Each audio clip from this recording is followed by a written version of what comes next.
começar pelo assunto básico e principal da gentileza.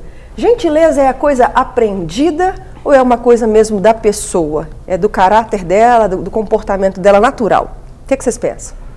Eu acho que tem que aprender. Tem que aprender. Tem que aprender e a palavra de Deus mesmo fala: ensina a criança no caminho que deve andar e ainda quando for velho não se desviará dele.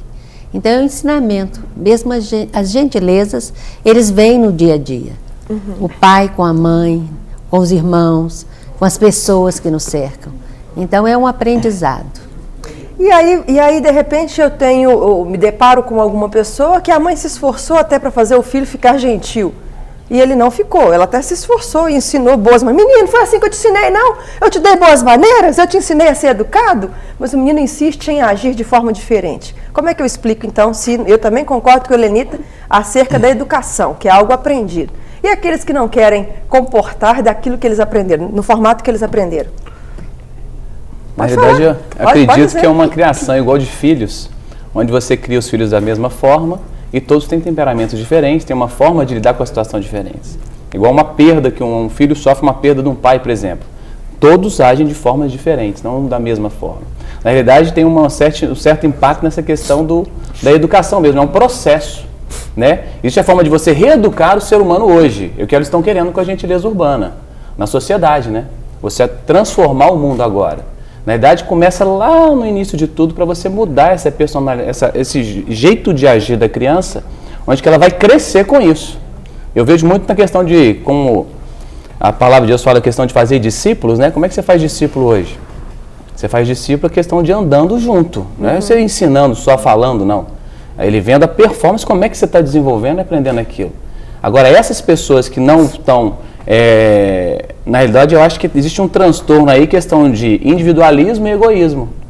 Onde o meu lado é melhor do que o outro. Eu não me preocupo com o outro. Aí já entra para o outro lado e outra dimensão. Onde que eu já tenho uma dificuldade e onde que eu acho que a minha perca de tempo é perder tempo sendo gentil. Uma questão de carro está passando, não, meu tempo é mais importante que o dele. A minha situação é mais valiosa que a dele.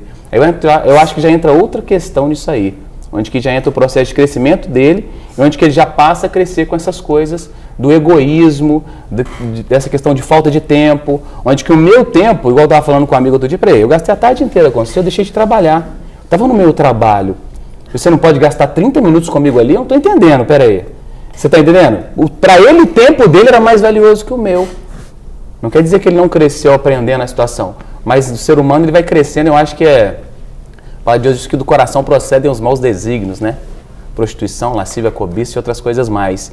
E a gente tem isso dentro de nós. Basta a gente desenvolver e dar liberdade para isso.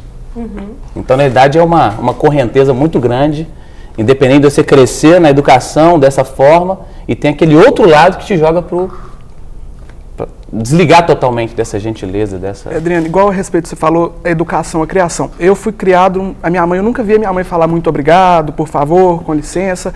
E isso vem da criação. Então eu nunca tive esse hábito. E muitas vezes, até na escola, até aqui na Rede Super, eu já, por diversas situações, eu não me lembrei de falar, de usar, né, as palavras que causam uma boa impressão. Por exemplo, se eu for te pedir alguma coisa, me empresta seu telefone, às vezes o dia já está tão corrido que eu esqueço de falar obrigado e agradecer depois, porque foi a criação que eu tive. E a gente vê que é realmente...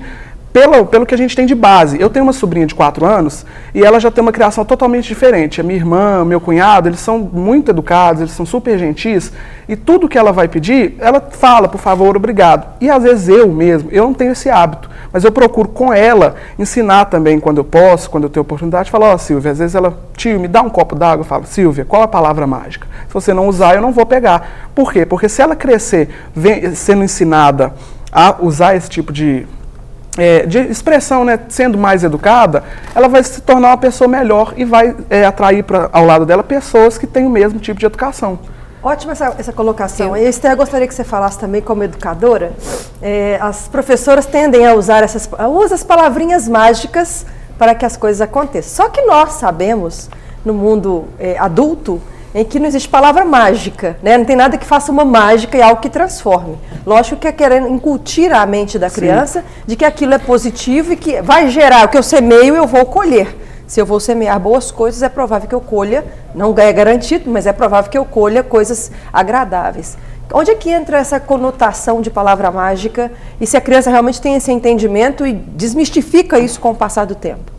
Eu acredito que a base de tudo está dentro da criação. A base de tudo é a criação, é o que você é formado dentro do seu lar.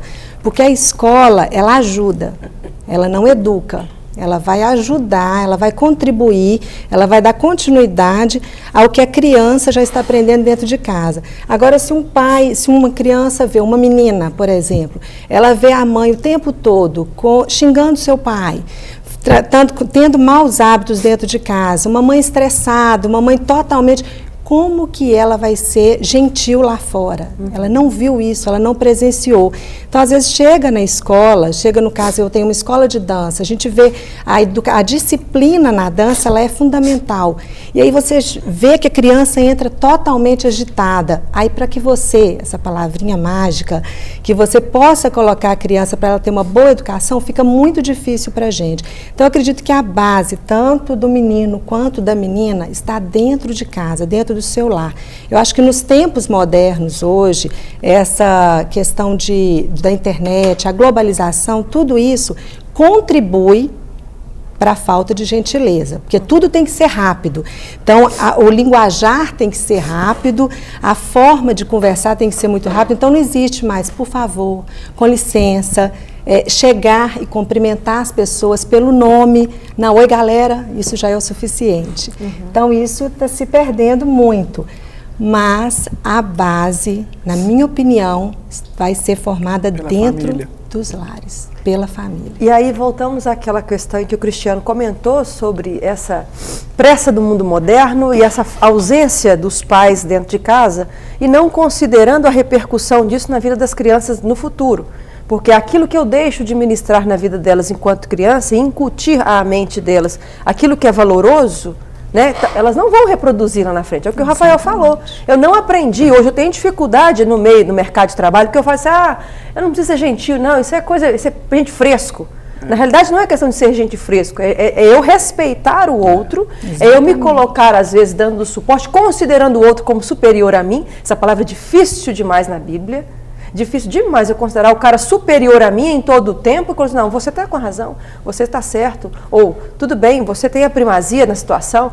Complicado, porque eu quero ter a verdade, eu quero ser absoluto, né? Eu não quero me submeter, exatamente. Como é que eu tenho, já descobrimos, já fechamos a questão quanto à educação, iniciar, a gentileza, melhor dizendo, iniciar nos princípios da educação da criança, né? Mas e se ela não aconteceu? Como é que a gente pode verificar isto?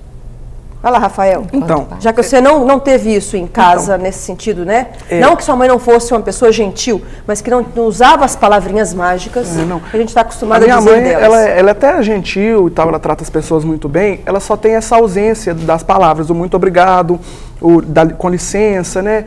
O de nada, na hora que alguém agradece. Hoje em dia está na moda, a pessoa, valeu, você fala, que isso? Ao invés de usar o de nada, o muito obrigado. E uma outra palavra também, que eu não sei se entra no tema do programa, mas eu acredito que sim, seja o desculpa. Me desculpa. Eu não sei se vocês concordam comigo, mas talvez as pessoas achem muito mais fácil falar foi mal do que o desculpa. Eu acho que você ouvir desculpa é muito melhor do que o foi mal. E quando eu fui crescendo, eu tenho essa dificuldade em pedir desculpa para as pessoas. Eu tenho uma dificuldade enorme. Eu me sinto mal em pedir. E eu tento trabalhar isso até aqui na Rede Super, seja na minha faculdade, para melhorar. À medida que eu fui crescendo e eu fui vendo a necessidade da utilização dessas palavras, eu comecei a refletir e pensar assim, eu nunca aprendi isso em casa. Não é melhor eu aprender sozinho do que aprender no mundo? Será que se eu parar agora e falar, não, vamos trabalhar isso na minha mente, no meu coração, para poder ser melhor? Porque quando a gente trata as pessoas bem, a gente é visto com outros olhos. Então, até na minha própria casa, às vezes eu esqueço e procuro sempre falar muito obrigado, com licença, você poderia fazer isso para mim, por favor? Até para minha própria mãe ver a necessidade da utilização dessas palavras, porque isso faz um bem danado. Você trouxe uma questão com relação aos conceitos. Talvez as palavras hoje da atualidade não sejam muito obrigado, com licença, né? Mas existem outras palavras modernas para a juventude, mas que têm a mesma conotação e a mesma motivação. Será que elas não valeriam? Só porque não falou de nada? Valeu! Eu acho na realidade, Será que a motivação não seria o suficiente? Pode ser. Hein, Cristiano? Será que a motivação não nós seria? estamos querendo ser gentil com o outro. Não, por favor, pode você, não, por favor, pode você. Fica à vontade. Por favor. Não, eu só ia concluir o seguinte, você falou, essas palavras da atualidade, elas funcionam no meio jovem, entre os jovens. Agora, se eu estiver conversando com uma pessoa que foi criada numa outra época, na época em que o muito obrigado fazia parte do cotidiano. Por exemplo... Na minha época, por exemplo. Pois é, se eu virar para você, Adriano, você prefere que eu vire, Adriano, muito obrigado por ter me recebido no seu programa, ou então, valeu. Qual que você prefere? Você não prefere ouvir muito obrigado? Eu sou antiquada, eu gosto do muito obrigado. Então, eu acho assim, depende do ambiente que você... Você é jovem, né? Você é jovem, você é da juventude, né? Depende do ambiente, do local. Tem situações para tudo, mas eu ainda acho que o muito obrigado é melhor. Eu tento aprender isso. É algo padronizado, né? Interessante que ele está falando. É algo padronizado, em que todo mundo vai compreender. Existem palavras e línguas que você usa aquela palavra, todo mundo compreende. Sim. As expressões e as gírias, nem todo mundo compreende o mesmo significado. Okay. Interessante como ele está falando, que ele está tendo uma percepção do que ele não recebeu. Ele já está naquela fase da reeducação. Tipo assim, ele está aprendendo com as pessoas o que seria viável para ele ser gentil, ter atenção e outras coisas mais. Então ele está no processo de reeducação. Ele não teve na infância, mas ele consegue ainda articular agora e ser gentil. Liberando espaço para eu falar aqui agora e tal. Então, porque existe outro processo e as pessoas não acreditam que tem forma mais agora de acontecer. Eu não posso ser gentil agora, que eu não fui quando criança. Eu não aprendi isso. E ele teve a percepção de saber o que aconteceu agora depois de mais velho, né? Depois de mais velho. E ter essa percepção. Sinal que existe essa mudança, que existe essa condição de poder mudar. Ô, gente, a produção arrumou um povo tão educado para fazer esse programa hoje, eu não tô acreditando, não. Aqui, o Cristiano vai abordar o Rafael, assim, mais velho, põe a mão, assim, desculpa, não quis, né, ofender, não era a minha intenção. Olha que legal, gente, prática, em loco a educação e a gentileza desse programa. Adriana, isso é maravilha. Fora do ar, não ele não fala pelos outros, não fala por você, viu, rapaz? Que coisa, olha lá, olha. Foi bonzinho, ele foi muito bonzinho. Por favor, ele é bonzinho. Pois não, Restec, você ia fazer um comentário e entrar na... Eu acho interessante essa questão de seguir dois segmentos diferentes, porque tem pessoas que não têm essa educação em casa e levam isso para a vida inteira. Não, eu não tive, eu não aprendi, então eu não posso ser educado porque eu não vi isso dentro da minha casa. Agora, tem outras que podem dar o exemplo aqui dele. Ele não viu, mas ele quer mudar, ele vê que tem uma chance, tem uma oportunidade, então ele quer trabalhar com a sobrinha dele, ele quer ensinar, passar para outros que aquela educação que ele teve não foi a correta. Então eu acho isso muito interessante, esses dois segmentos. Então há uma chance, como a palavra de Deus fala, né, que nós não somos perfeitos, mas que nós podemos chegar ao que Deus quer para cada um de nós. É o exemplo do Cristiano aqui, não é isso? Aproveita e me explica, Esther, só para poder a gente começar a conversar no próximo bloco, a gente desenrola um pouco mais sobre esse assunto. Você falou que as escolas, elas não têm a obrigação, e não seria mesmo papel, eu também acredito isso, da escola ensinar, não é a obrigação dela educar na gentileza, mas ela pode ser uma colaboradora. E esse princípio vem de casa, vem dos seus familiares, vem dos seus princípios e valores morais da sua casa. Mas há esperança para essas crianças que também não receberam essa educação em casa e quando chegam na escola, diante desse modelo, desse formato que é aplicado nessa escola. Eles, olha, para mim entrar em conformidade com isso, eu acabo me tornando também gentil, porque assim a escola quer. Isso funciona? Eu acho que é importantíssimo a escola ter uma postura. A escola precisa de ter uma postura, mesmo que haja muita dificuldade. Eu acho muito importante essa comunicação entre pais e alunos, essa comunicação entre professor, coordenador, diretor, precisa de existir com os pais, precisa de chamar os pais para poder conversar sobre aquele aluno, porque assim nós vamos estar ajudando eles a tomar uma postura diferente, mesmo que nós não consigamos mudar aquele perfil daquele aluno, mas nós vamos ajudá-lo a dar continuidade a um trabalho que se inicia.